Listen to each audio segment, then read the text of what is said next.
শরীরে Caribbean blood আর মনে বাংলাদেশের জার্সি। ক্যারিবিয়ান দানব অ্যাডাম আব্বাসের দানবীয় গতি, রোনানের ম্যাজিক্যাল ড্রিবলিং, শক্তিমত্তার বিচারে প্রতিপক্ষের মাথা ব্যথার কারণ হতে যাচ্ছে রোনান সুলিভান ও অ্যাডাম আব্বাস জুটি। এএফসি এশিয়ান কাপের মূল পর্বের লড়াইয়ে ক্যারিবিয়ান দানবের সঙ্গে জুটি বাঁধবেন কৌশলী রোনান সুলিভান। আর লক্ষ্য এএফসি এশিয়ান কাপের মূল পর্বে খেলা। রোনান ইতিমধ্যে বাংলাদেশের জাতীয় হিরো। সুদূর আমেরিকা থেকে ফিরে দেশের জার্সিতে খেলতে নেমেই তিনি জয় করে নিয়েছেন কোটি বাঙালির হৃদয়, জিতেছেন বয়স ভিত্তিক সাফ টুর্নামেন্টও। তবে অ্যাডাম আব্বাস এখনো পরিচিত নয় বাংলার ফুটবল পাড়ায়, সদ্য তার দেশে ফেরার অপেক্ষা। অনেকের মনেই কৌতূহল, অ্যাডাম বাংলাদেশি বংশোদ্ভূত, কিন্তু তাকে দেখতে ক্যারিবিয়ানদের মতো লাগে কেন, আর তার জাতীয়তা কি?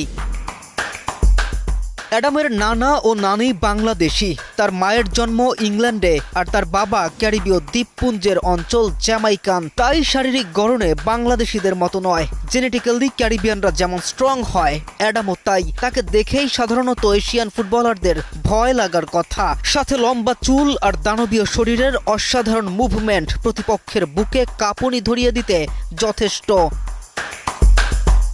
ফুটবল শুধু স্কিলের খেলা নয়, স্কিলের সাথে সাথে এখানে বাহুবলের জুড়ি নেই। পুরো 90 মিনিট মাঠে লড়াই করার মতো শক্তি কিংবা পাওয়ারফুল শট মারার শক্তি। বাংলার ফুটবলে যে অপূর্ণতা ছিল এতদিন চোখে পড়ার মতো, সেটাই যেন পূর্ণতা দিতে অ্যাডামের বাংলাদেশে আগমন হওয়ার পথে।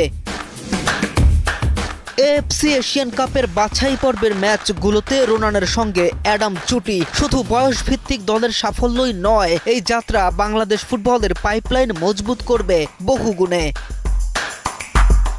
এমনকি বয়সের গণ্ডি পেরিয়ে অদূর ভবিষ্যতে মূল দলে হামজাদের কাঁধে কাঁধ মিলিয়ে লড়ে যাবে এই তরুণ ও প্রতিশ্রুতিশীল ফুটবলারেরা, এমনটাই ভাবছেন নেটিজেনরা। কে এম রাফিন, নিউজ 24।